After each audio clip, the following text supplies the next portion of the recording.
Hello, everybody. Welcome to another great episode of Distilled, Brewed, and Reviewed. My name is John, and this is the world-famous Sipping Den. It's where I do my reviews of everything that has anything to do with alcohol and everything that has anything to do with coffee. And I always tell people two things. One, check out my playlist because I've spent hundreds of hours making sure that thing is perfect.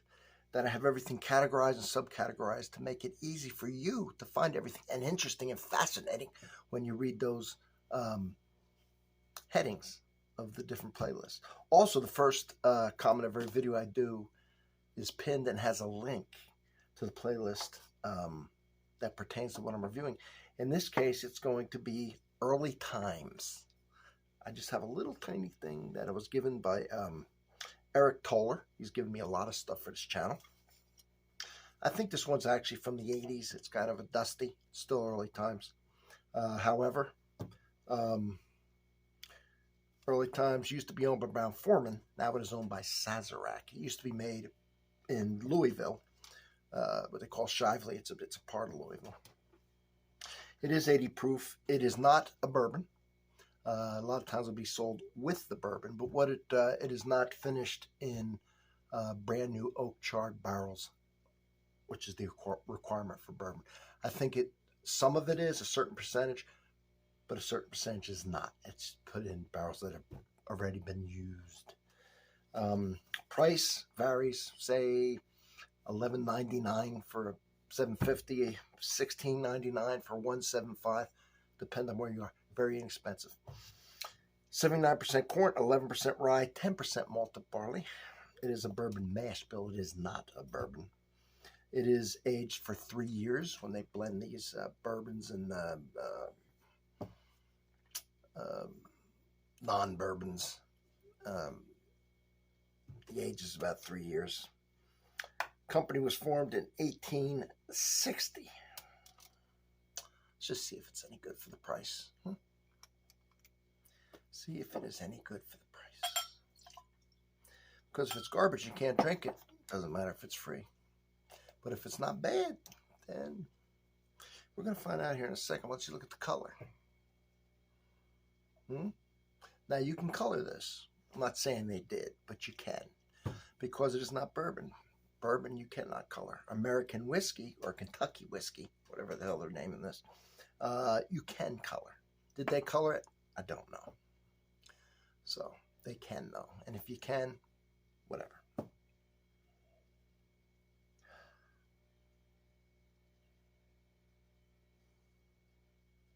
All right.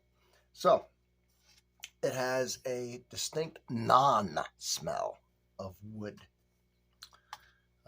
Having not used a brand new oak barrel, you can tell. It's okay. A lot of you like it. A lot of whiskey don't use brand new. Matter of fact, I don't think any other ones do, right? Scotch doesn't, Irish whiskey, and so on. So, you don't like that big oaky taste? Maybe. Fruity little sucker.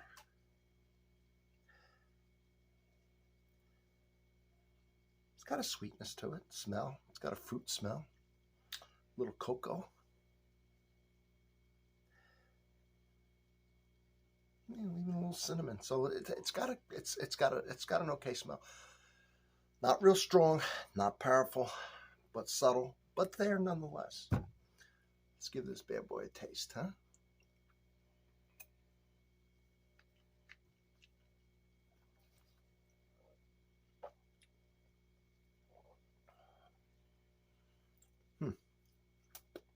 Well, it's just an acclamation sip.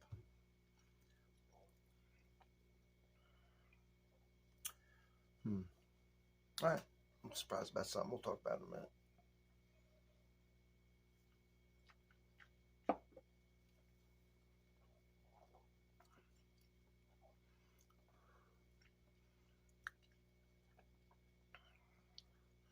Now, if you look behind me, and over here, which you can't see, and over down there, which you can't see, I would say, and over here, which you can't see, I would say I have, if I had a guess, of just liquor, not wine or anything like that, $40,000 worth, easy.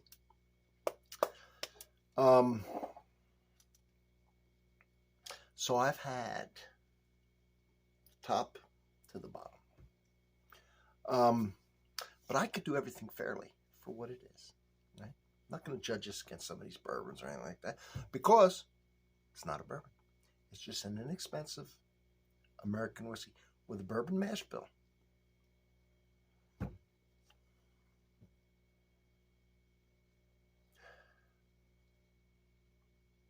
The nose now is smelling very grainy.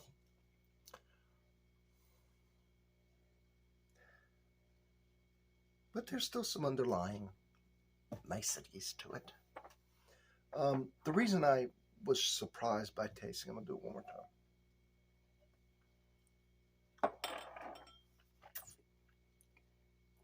And write this down. It's got a lot of vanilla.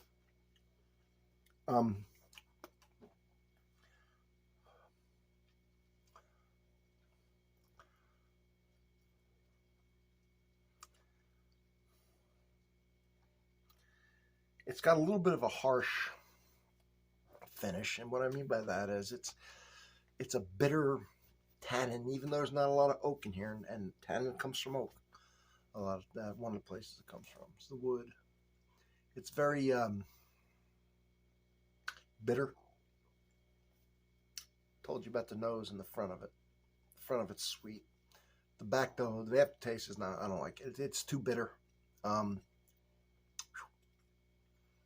Yeah, that's not pleasing to me. It's too bitter. It's once I get done, it's too much of a negative taste for me. So that I'm having a problem with. As far as up front, oh yeah, it's real not good on the.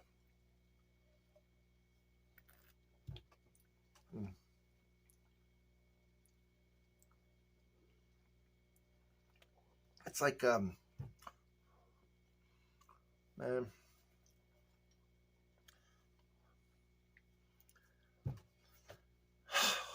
It's very a little bit like rubbing alcohol, to be honest with you.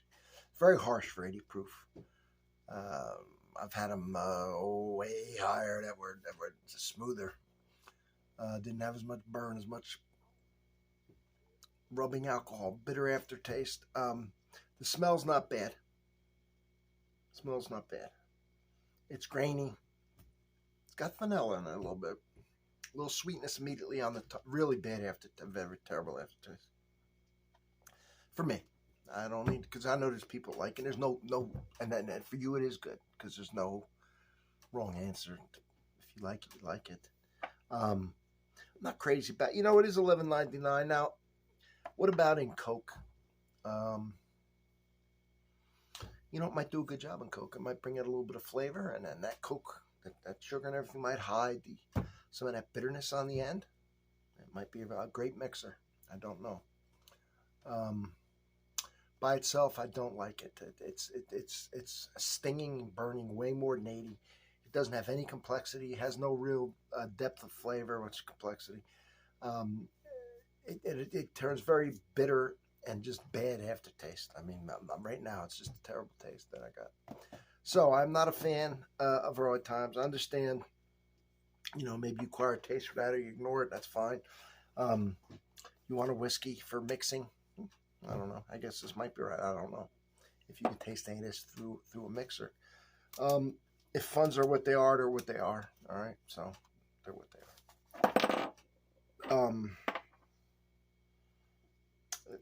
So it's just not favorable for me, and that's all. I'm going to leave it there. Thank you. If you like it, nothing wrong with that. Nothing wrong with that. I'll see you on the next one.